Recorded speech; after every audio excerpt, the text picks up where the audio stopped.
Hello and welcome to the final Biomass Connect webinar of 2023. My name is Kevin Lindegaard and I'm delighted to welcome you to this very exciting webinar called Biomass Crops, Some Interesting Alternatives number 2, and we'll be focusing on Robinia, Black Locust and Energy Canes. Now, if you're anything like me, you'll like nothing more than finding out all there is to know about biomass crops, the hows, wheres, what to do and all that sort of thing, the markets, etc. And we're going to find out everything there is to know about these two crops, which are new to me as well. So if you've been to one of these webinars before, you'll know that we start off with a little bit of a plug for the Biomass Connect website, then an introduction by me into the subject at hand before I pass on to the two illustrious speakers. Throughout, there's a chance for you to join the chat and answer questions, which I will moderate.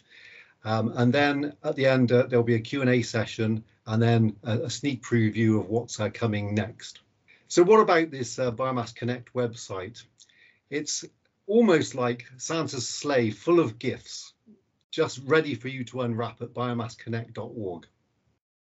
It's especially good. It's like all your Christmases coming at once, and it's essentially the who, what, where, why, how, and when of biomass. So definitely get yourself across to there to find out and read about technical articles, case studies, to find out all the latest events that are going on in your backyard, to read the news, and also to find out about the different trials that we've got going on at the 8 Biomass Connect hub sites across the country, covering 11 different crop species. So yeah, check it out. So on to the main event of the day, and I promise you that it will be a Christmas cracker. To join me and to deliver all of this information, I've got two wise men, as you would. Now, it's a little remarkable fact, actually, that 2,000 years ago, when the baby Jesus was born in Bethlehem and the three wise men turned up to pay homage, one of them, of course, was presenting gold as a gift, but the other two were providing high-value biomass products, myrrh and frankincense. Yes, so that's something that you can regale your party guests at this Christmas when you're sitting down over your dinner table. You can say that even back 2,000 years ago in Bethlehem, people were getting biomass connected. So we're going to start with a tree, as you would at Christmas. And Márton Németh of Silvanus Forestry is going to talk about the Black Locust. Now, this tree is called Robinia, which again is a lovely reference to Christmas, robins in Christmas trees and all that sort of thing on Christmas cards. Now, I wouldn't suggest you use Black Locust as a Christmas tree, though, not if you don't have a very, very thick pair of gloves, because it would do quite a lot of mischief to your fingers because of the thorns on this tree. So it wouldn't be the sort of thing that you would really want to put a bauble on.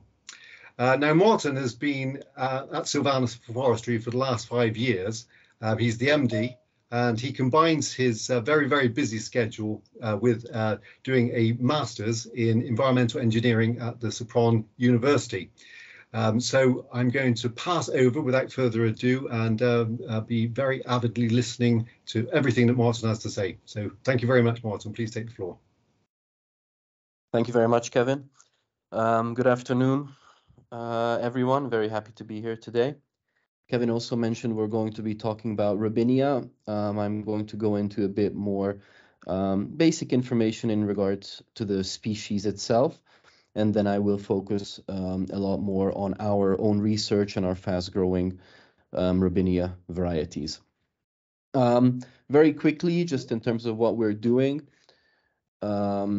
we have been researching Robinia varieties for more than 20 years. Most recently, of course, we are part of the Biomass Connect project across 8 locations in the United Kingdom. We are currently also licensing our fast-growing varieties exclusively to the United States with a partner company there. Over the course of the last 2 decades, we have worked very closely with a number of Hungarian universities, Hungarian National Forestry Research Institute, the same in China, and we have received a lot of subsidies and support from the European Union and the Hungarian government.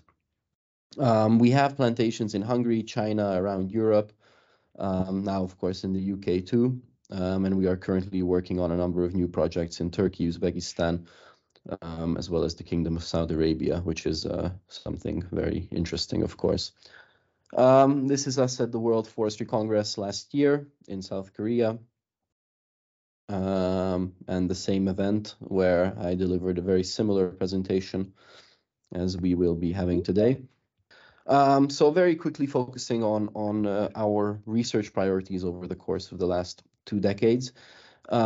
We were focusing on varieties within the Robinia, selecting varieties which have a high tolerance against low humidity and drought, have fast juvenile growth, varieties which can be utilized for quicksand fixation and the exploitation of low quality marginal soils, very, very dry soils.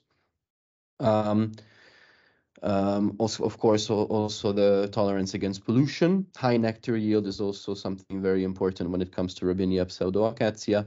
Its honey is a very, very high value and very much preferred. When it comes to the variety group and its applications, we are basically focusing on industrial roundwood production, industrial polewood production plantations, but also biomass plantations. We will get into this in a bit, but it will be very interesting to consider biomass also as the byproduct of industrial wood production. That way we could utilize all of the parts of a given crop, of a tree in this instance, and really focusing on proper long-term carbon storage if we can achieve high industrial wood output and use it as constructional timber.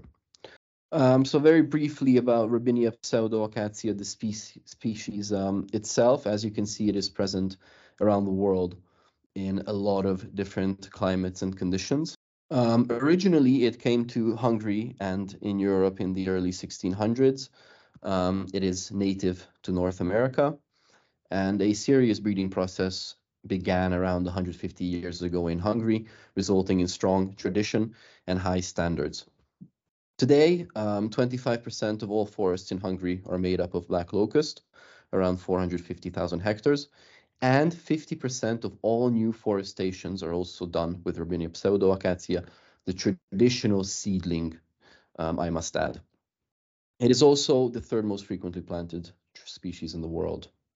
The Robinia pseudoacacia turbo obelisk variety group is made up of a number of clones, micropropagated varieties, which is the result of more than 30 years of research and development. And our varieties have the fastest growth rate when it comes to Robinia, as far as we know. These are all, of course, protected varieties. It approximately grows twice as fast as the common species. So we're able to decrease the traditional forestry rotation period of 30 years to approximately 15 years, obviously dependent on soil and conditions and the quality of wood that we want to produce.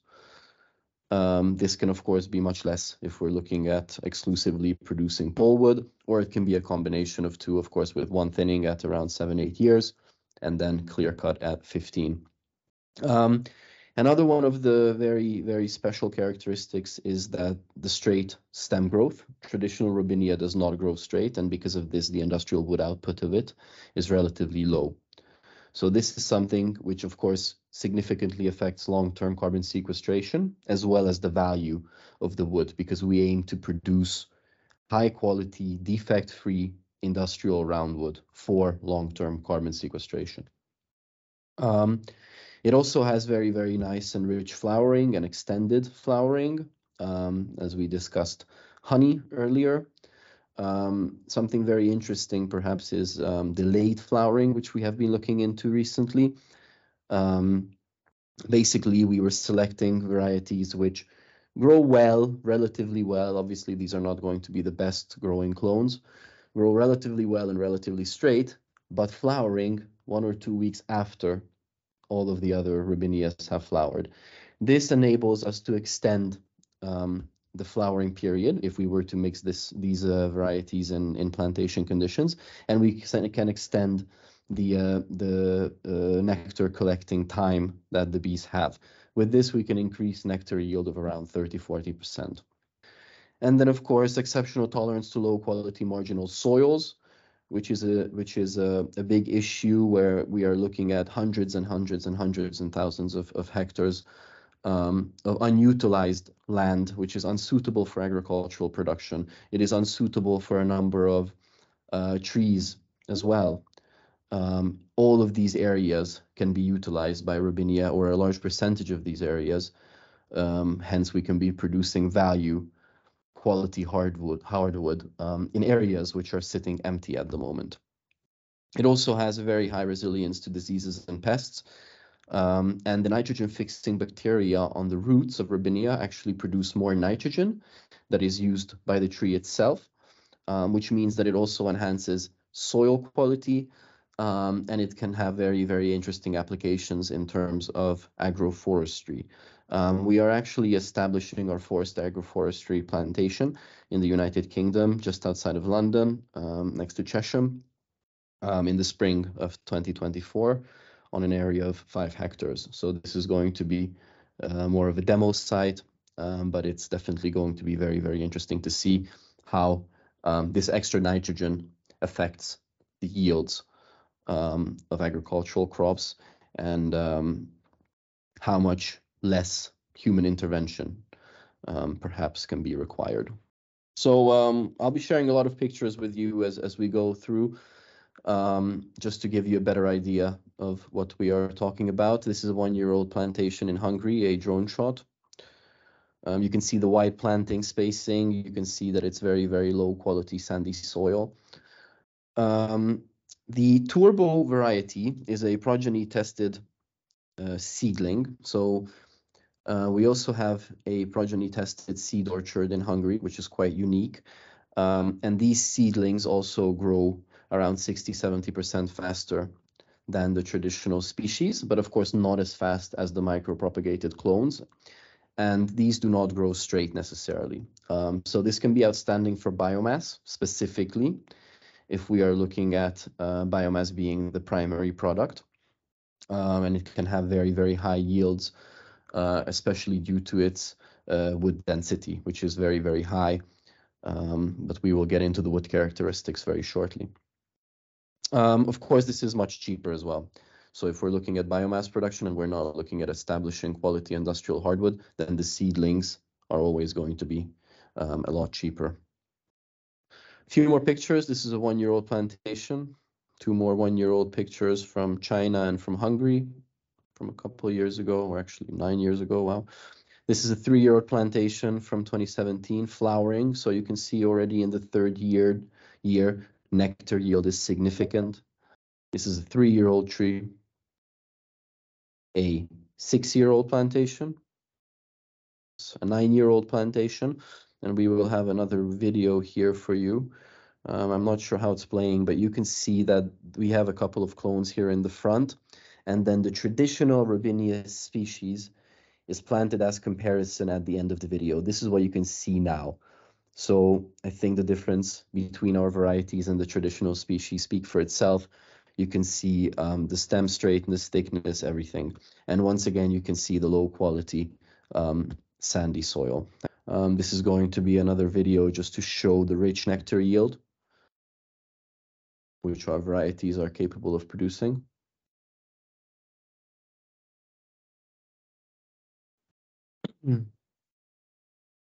So now we're getting to a couple of older trees.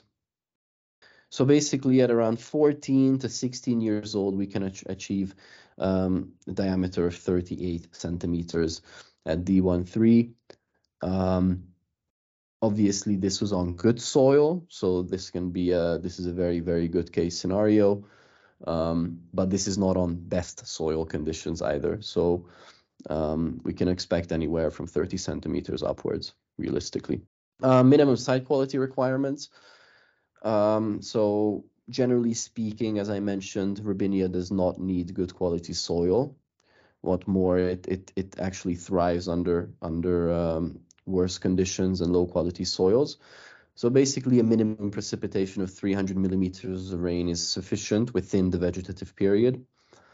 pH should not be higher than 8.59. Salinity content should not be too high, and calcium carbonate content should not be over 15%. Perhaps this is the biggest limiting factor. It does not occur often, but obviously in certain areas of the United Kingdom, this might be a much bigger issue than in other regions.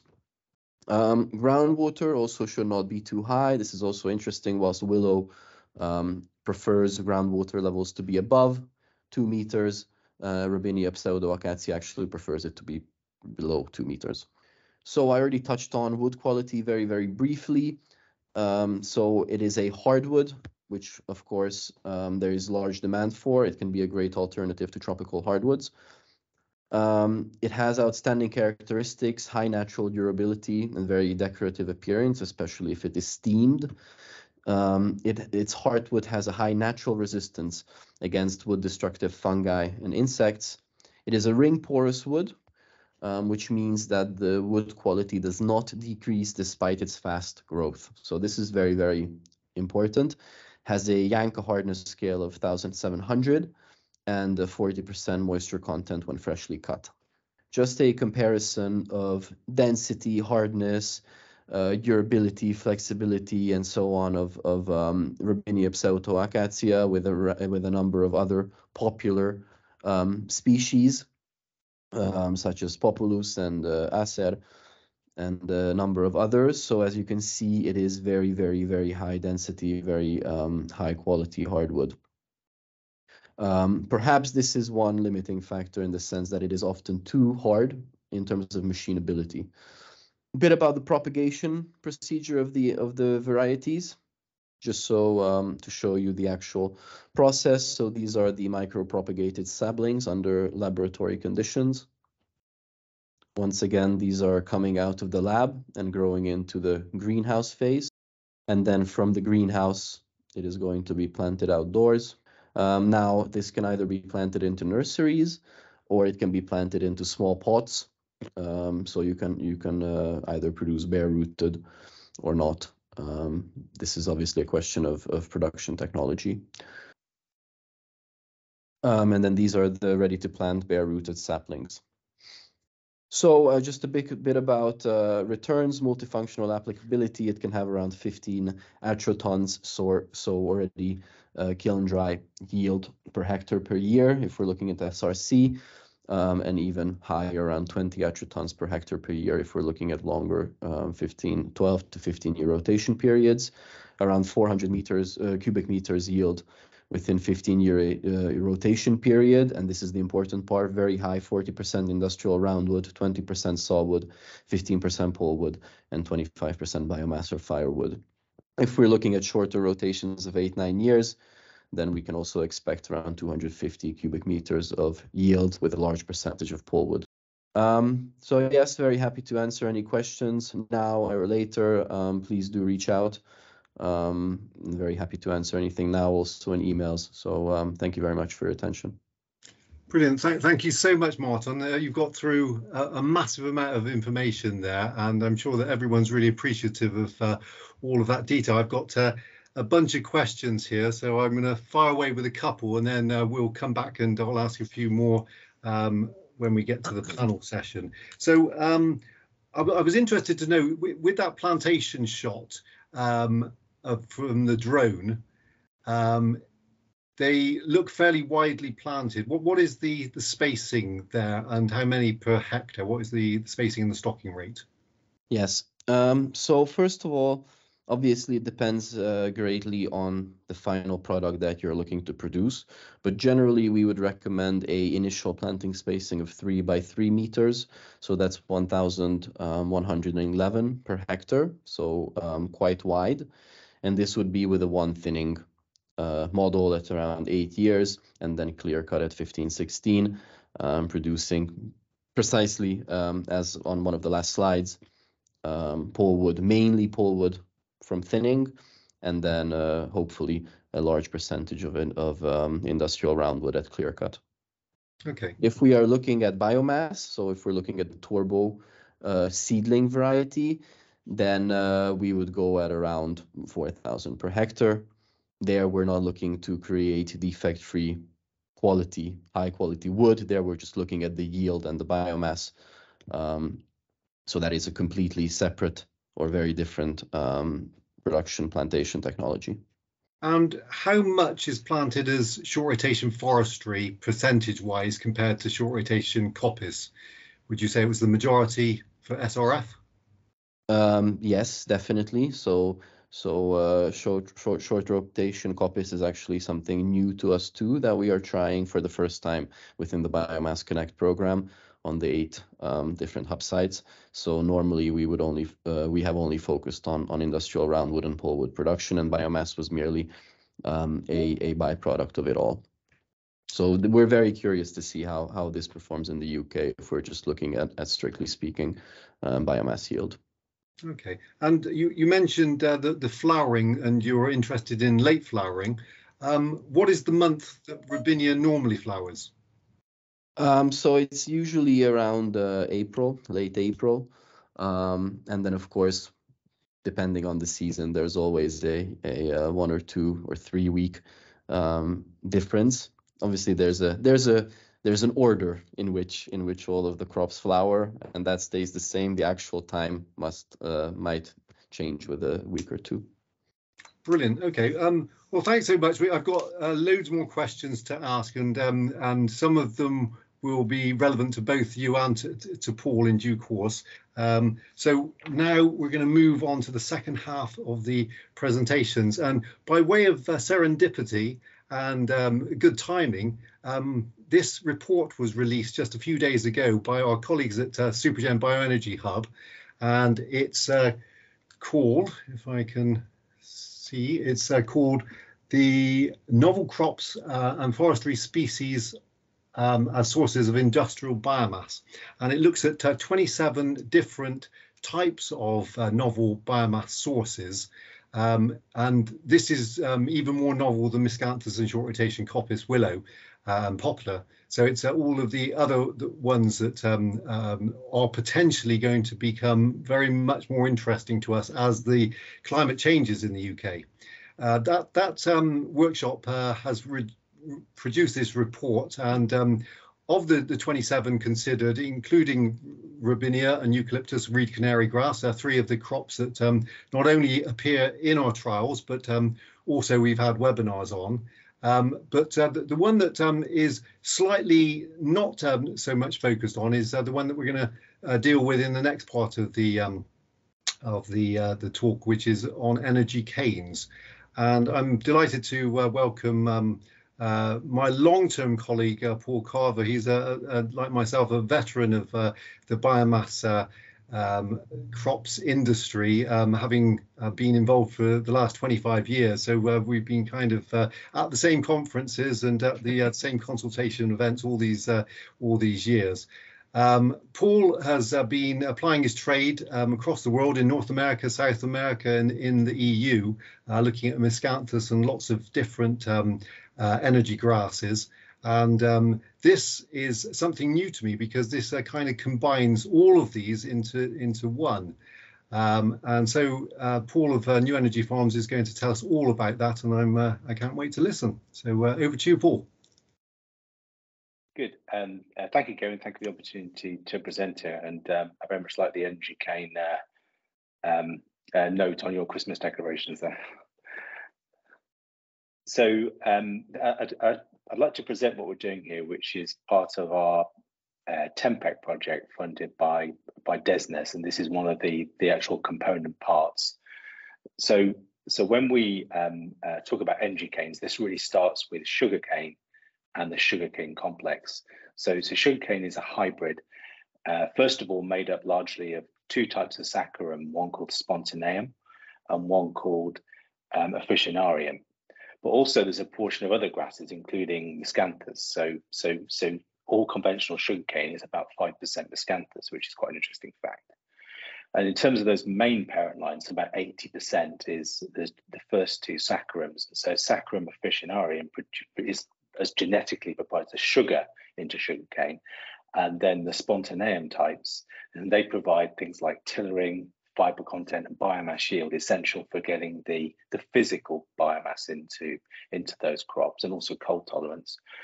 And as a crop, the reason we're so interested in energy canes is that obviously in its natural environment, with warmer conditions in the UK, it is the most productive crop globally, 25 million hectares, and producing about 40 tons per hectare dry matter. So effectively almost 3 times really what we're getting from a miscanthus crop, clearly in a different environment, but that productivity is really what we're interested in here.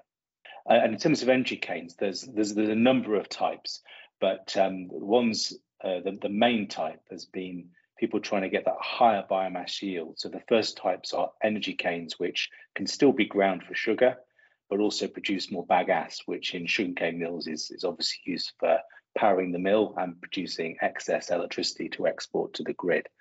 And the second types are ones which would not be able to have sufficient sugar to be processed and are really being developed purely as actual biomass crops. So they might have a fiber content of over 25% compared to 10% in sugarcane. And these are the types that we're particularly interested in here. And so really the next question is why energy cane? And really it actually comes down to yield. This drives, or the most important factor in reducing feedstock costs. So if we look on the left-hand chart first of all, and we've got there in blue a yield curve we're familiar to a lot of people here on Miscanthus. This is on optimum environments. This will be a projected yield for, say, someone like Illinois. So what we know about Miscanthus is it starts off slow and ramps up, but has a long duration. And so here it's got 10, 15, 20 year duration.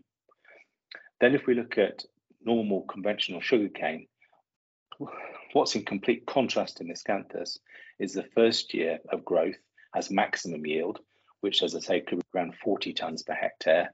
Over the next 5 cuts, the yield goes down, and that goes down because we're taking nutrients off. There's mechanical damage to the crop when it's cut, to the below ground organs, and also there might be disease in there, viruses in particular.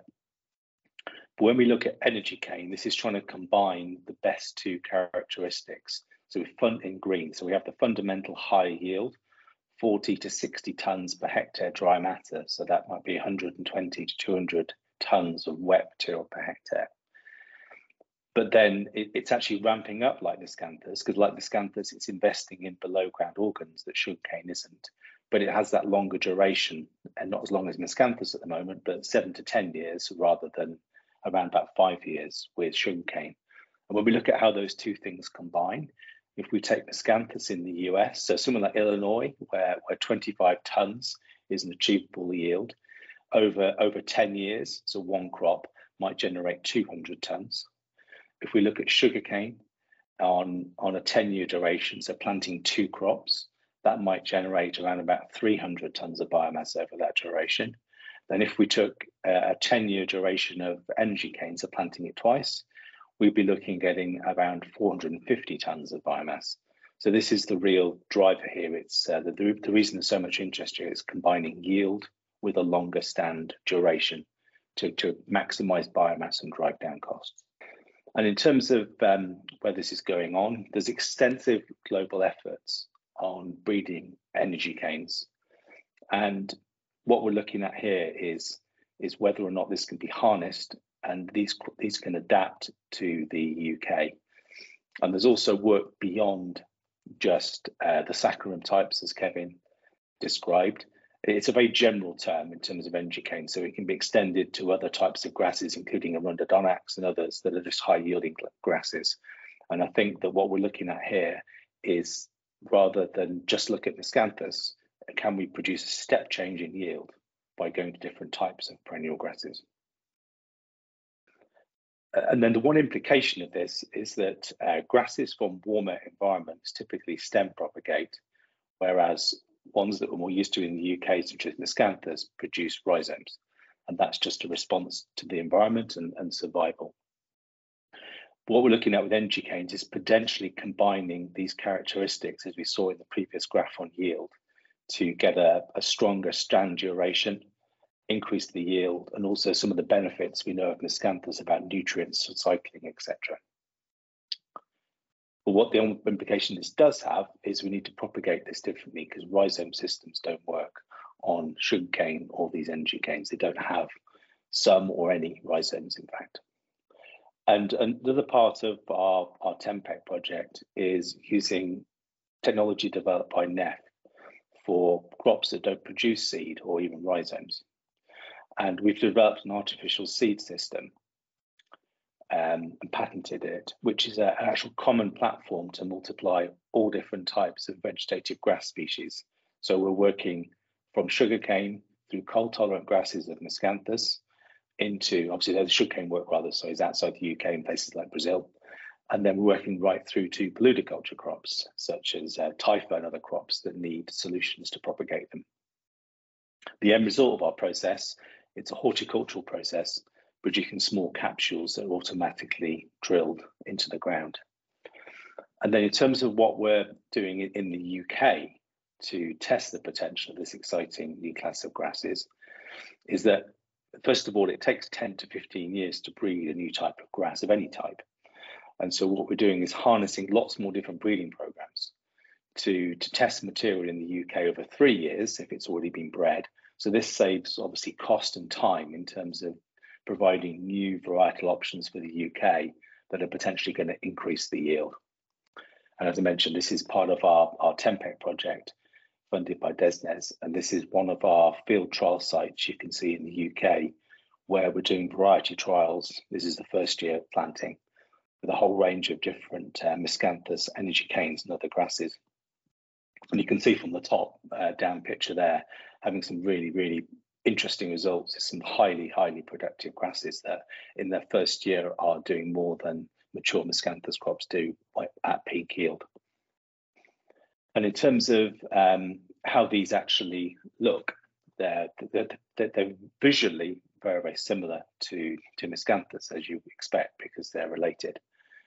And what we're looking at here is how much of this yield potential can be adapted to the UK.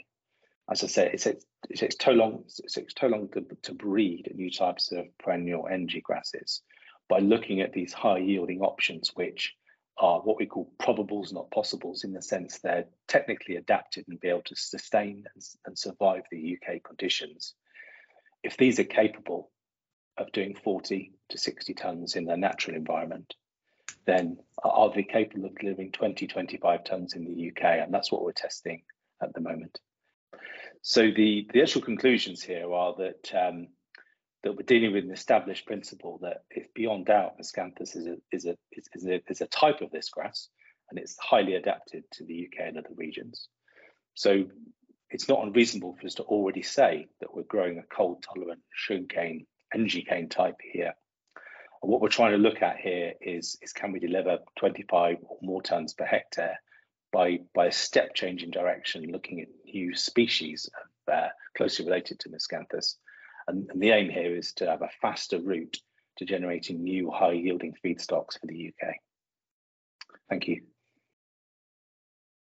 Thanks so much, Paul. That's marvellous stuff. Learned a great deal there. I'm quite inspired. I think both of you have come up with really great numbers there, and I guess we will get down to some of the nitty gritty.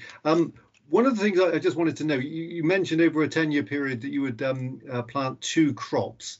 Do you have to remove the roots, or do you just sow straight onto the kind of bed that is left after a harvest? Okay, yeah, so for sugarcane, there's much less below ground development.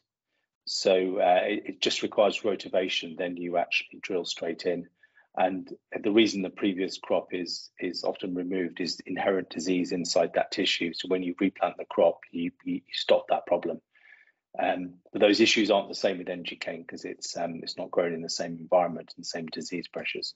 So to answer your question, sorry, no, it can be rotivated out like Miscanthus, and these would be easier to rotivate out than Miscanthus because they have a lower and less woody below ground material. Okay, and how deep do they go down the roots? Is it just? Yeah, no, it's very similar to Miscanthus. So it'll be 30, 50 centimeters for most of the below ground organs, and then roots going down from there to a number of meters below ground, like Miscanthus does.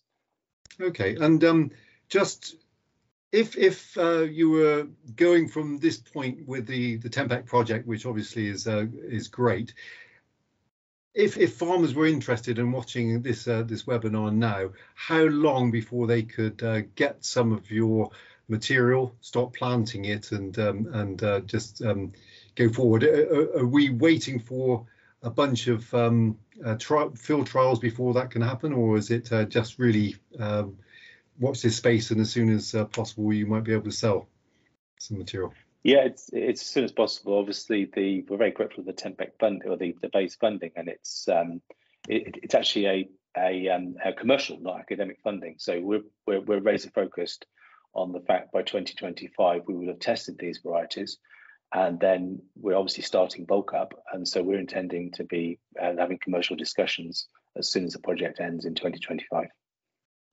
Excellent, great. So I'm going to bring Márton back into the workshop session, and I've got a couple of questions that are coming through from the chat there, but before we get to that, I just want to ask both of you. Now, Márton, you mentioned about dry conditions, and Paul, you mentioned about it being obviously much more grown really well in north part of central of North America. Is it really viable for a very wet, mild country like the UK, both of these crops? Or are we asking a lot for these crops to grow here? So I'll ask Márton first. I mean, very quickly, just already looking at the spring plantings, obviously there have been some problems, and some of the sites are looking a lot better than others. But from what we are seeing is that it's completely fine, or more than fine. Of course, the traditional Robinia species is present in the United Kingdom, and there are random occurrences. So this means that our fast-growing varieties are, of course, also going to be performing well under these conditions. Okay, and Paul. Yeah, I think you saw from the last slide that it's actually quite hard to distinguish these grasses from Miscanthus when you've actually got them growing side by side. And so they're very performing very similar in terms of their growth, because they're going to have, well, they have a lot of the characteristics that makes Miscanthus successful in the UK from a below ground perspective in terms of rhizomes. So no, we're not seeing any issues so far in terms of them performing in the UK. And I'm right in thinking that the energy canes that you're producing aren't part of the hub site trials at the moment? No, correct. Just how these projects are aligned, that we actually want to put material that we've screened through the testing. We have a very wide range of material, and so once that testing is complete, it would be available. But you're correct. There's none of these in the hub in the actual hub site trials. But obviously, anyone's welcome to give us a ring and come and see them in the UK if they want to. We've got them in a number of sites across the UK now. And you've got Miscanthus next to energy cane in the UK somewhere? Oh yes, at all these sites, because we've actually been screening a whole different range of types of Miscanthus as well. So new vegetative types of Miscanthus. So we have multiple types of Miscanthus compared to energy cane and other types of perennial grasses. Okay, excellent. So I'm going to just go back to Márton quickly. So in actual fact, this is a question for both of you. Márton, you mentioned some of the biodiversity benefits in terms of pollinators and everything. Are there any environmental trade-offs associated with planting Robinia that you could see, as in, because it's flowering so much, is there a chance of Robinia suddenly taking over the entire country as an exotic tree that just gets into parks and gardens? Yeah, I saw that there was also a question here in terms of invasiveness risk associated with both crops. which is tying into the same question really. And I think invasiveness is not a yes or a no question. There are obviously a lot of factors, but there are a couple of points which I would like to go over in this sense. So first of all, in its native habitat, it does not form continuous forest populations. Only isolated and mixed occurrences are known. The germination capacity of the seed itself is very low due to its hard shell. So before sowing, the seeds are basically made capable of germination with various treatments through the abrasion of the seed shell. So this means that the species does not spread via seeds by itself, only in instances such as forest fires, where these hard shells are abrased. The ability of the seeds to spread is limited. The majority of the seeds remain in the growing area. The sprouting ability of Robinia is, of course, present from the roots, but it mainly occurs through the stumps and the damaged roots, which are close to the surface. So once again, it's only a few meters within the tree itself. It's also very important that when maintained under plantation conditions, this can very easily be managed by disking in between the rows, which you would do anyway to get rid of the weeds and for soil health and to get some oxygen into the air. And then, of course, once the canopy closes, then once again, this is not an issue. But even despite these strong sprouting abilities, it can be very easily removed by chemical means. It's also very important to focus on invasiveness under extreme conditions. So obviously it is not, so the harsher the conditions, the less and less this becomes a factor. And Paul, in a similar way, is there any possibility that this could become an exotic pest in the UK if it was planted on lots of farms? Sure. In terms of what we're doing, we're actually selecting non-seeded, non-fertile types of grasses. So there's no potential for invasiveness. I think it's recognised that in these growing conditions, from the field perspective, there's no risk of transfer out of the field as well. Okay, and with Robinia, there is the pollination services potential. With energy cane being more exotic, I suppose, and very dense, is there any likelihood of any biodiversity benefits in the crop as well as around the side of it? Yeah, it's very similar to Miscanthus in terms of it creating obviously leaf litter through the year and then creating a safe haven for insects up to birds. So a lot of these crops or the parents are growing very, very extensively in other regions. So we expect similar biodiversity benefits. Just the principle of not disturbing the land, creating shelter, warmth, and actually the leaf litter and the biota that comes with that. Just at this point, I will be plugging it again later, but the next webinar on January the 18th will be on biodiversity benefits of biomass crops, so please sign up for that one. Also, if you are watching on the webinar on YouTube at the moment, please subscribe to our channel, and if you like what you see, please give us a like. So there's a couple of questions here about non-combustion markets. For Paul, apart from combustion, what else could you use energy cane for in the UK?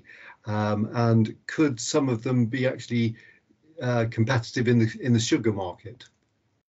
Okay, yeah, just that first question first. In terms of the feedstocks, we're very broadly defining them as either dry or wet feedstocks. So in terms of the net zero targets, we're also looking at the anaerobic digestion market.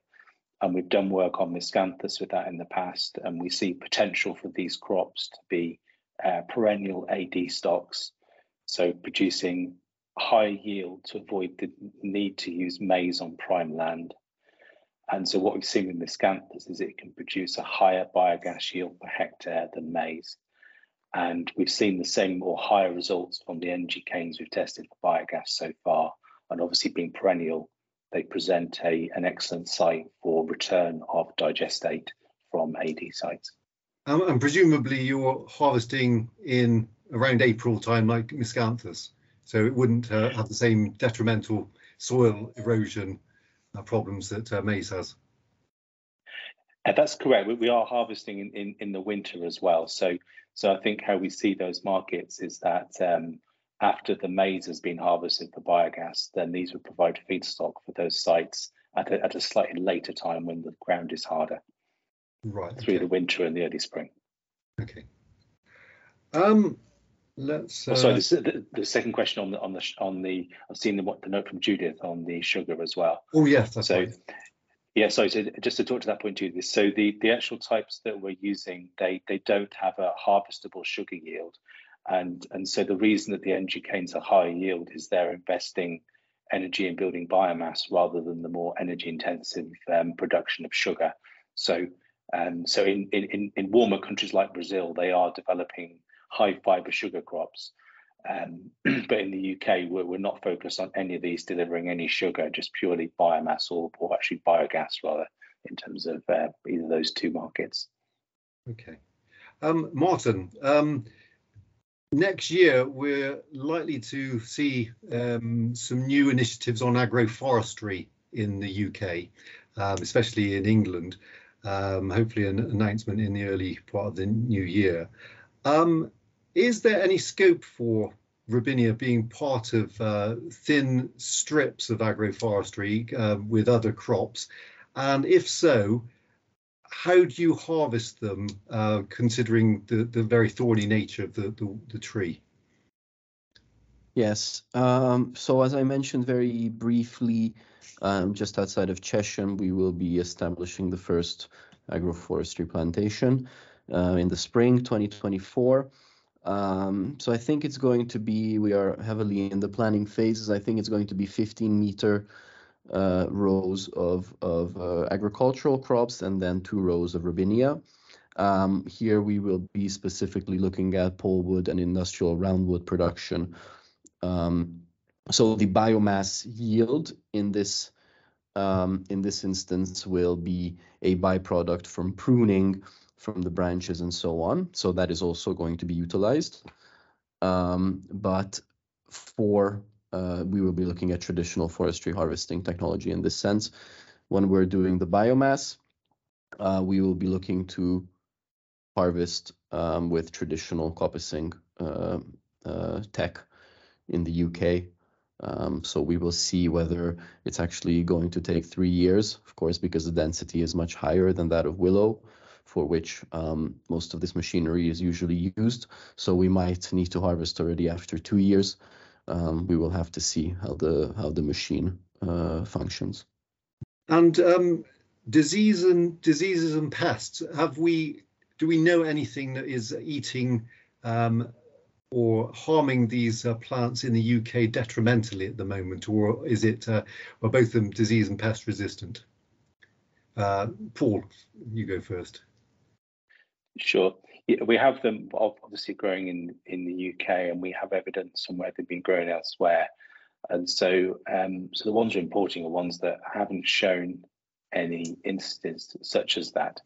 And I think the other thing to add as well is that if we're getting towards energy canes, you're getting to a material that's much harder. So one of the benefits of Miscanthus for disease resistance in terms of things like predation rather and to some extent disease is it's much tougher. And so these grasses are actually much tougher than sugarcane. So they have that higher resistance. So when it comes to Europe and the United Kingdom, obviously there are pests and diseases which all species are prone to, or a lot of species are prone to. But what is very interesting that even though the species of Black Locust came into Europe from North America in the 1700s, their direct pest did not. So those actually stayed in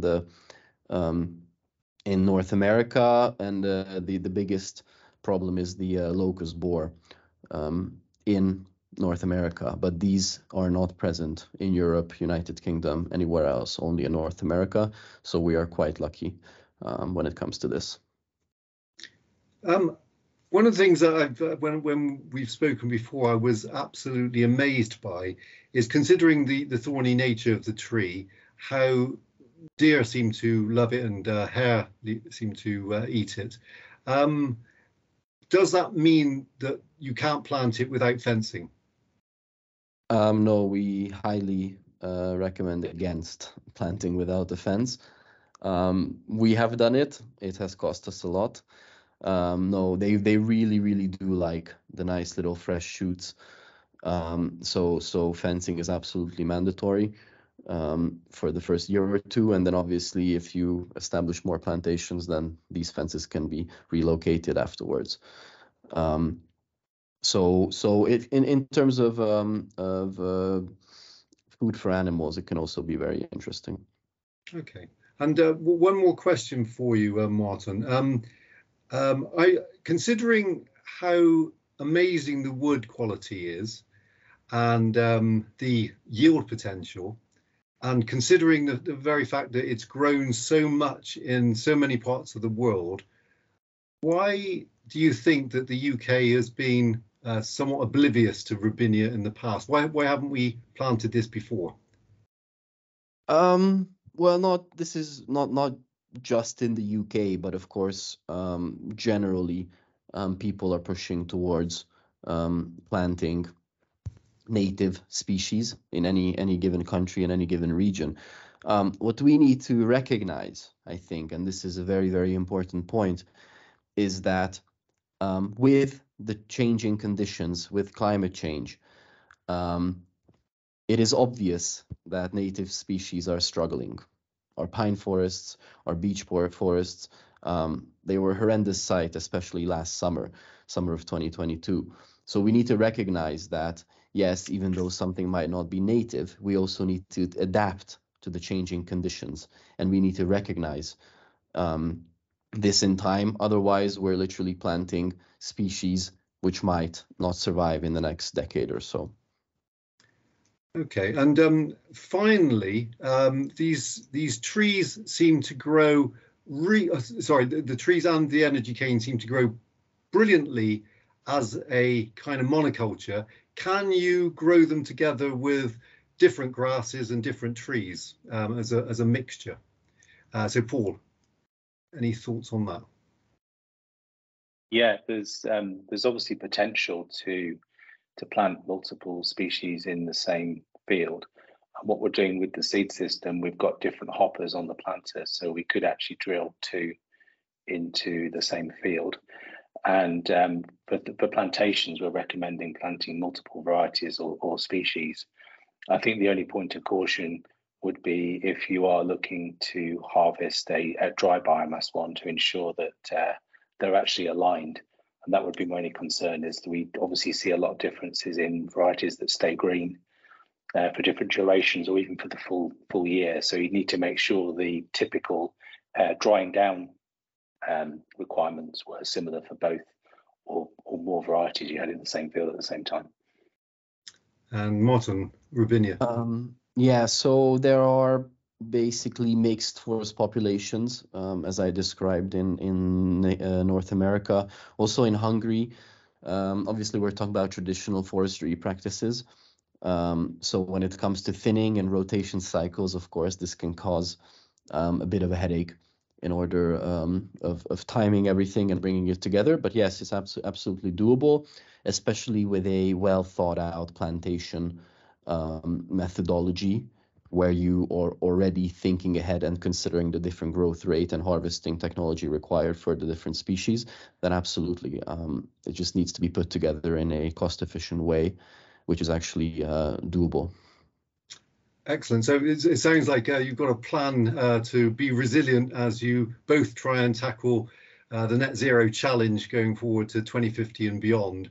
I'm excited by these possibilities, and I look forward to not only seeing those crops as part of Biomass Connect hub site trials, but also hopefully on EnviroCrops, the web app that I'm involved in developing. Guys, thank you so much. It's been an absolute blast. I was hoping for a a biomass feast, and you've given me one with all the trimmings. So thank you very much for that.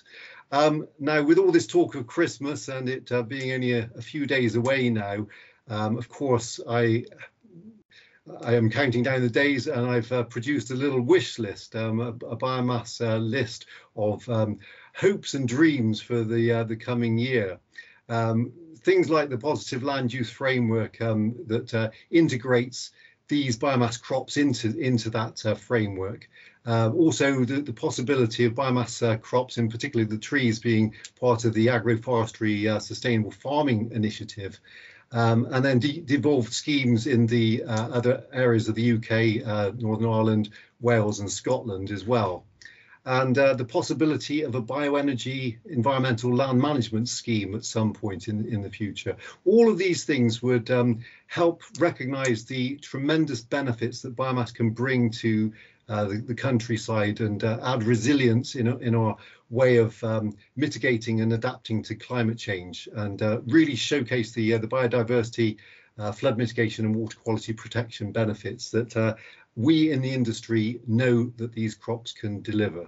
So I'm hoping that this wish list will become New Year's resolutions for many a policymaker around the UK. So if you have enjoyed this webinar, and I hope you have, you'll be glad to know that I'll be on a screen near you in just a few weeks' time, and we'll be delivering a wonderful webinar called Maximising Biodiversity in Your Biomass Crop Plantation. Now, of course, in January, we'll be in the bleak midwinter, so most people will either be on a diet or engaging in a new fitness regime, or heaven forbid, doing a dry January. If that is the case, then everyone will be needing a spring in their step, and I think this webinar will give that. It will be the tonic to the troops that we need, and you'll actually be able to hear the birds singing as you watch these two illustrious speakers, Rebecca Rowe from the CH and Ed Druitt, wildlife guru and ornithologist, deliver on this subject. If you want to do some homework in advance, and the best sort of homework, then please go onto the website and look at these two bird survey films that myself and Ed put together recently. So we went down to Devon and Cornwall and walked around Willow and Miscanthus plantations, and Ed, being such a knowledgeable fellow, was able to do a bird survey of everything that he heard and saw. We've got some great footage and lovely commentary from Ed himself. He's been on TV and doing these sort of programs for 20 odd years, so he's an absolute star. It's the best sort of homework, so please log on and do that. Just a note to say that Biomass Connect is made up of numerous partners that are all beavering away and doing loads of great work. And I just think that it's a great project, and we couldn't do it without the wonderful support of the Department of Energy Security and Net Zero. So thank you to our sponsors. And finally, just like those three kings back in 2000 years ago who were doing Biomass Connect back then, please log on to these social media channels and make sure that you check out all of these things so you don't miss a heartbeat. But in the meantime, before the next webinar, I will say have a great Christmas, have a wonderful new year, have a peaceful time, and I can't wait for 2024 to be the year of biomass. So thank you very much and goodbye.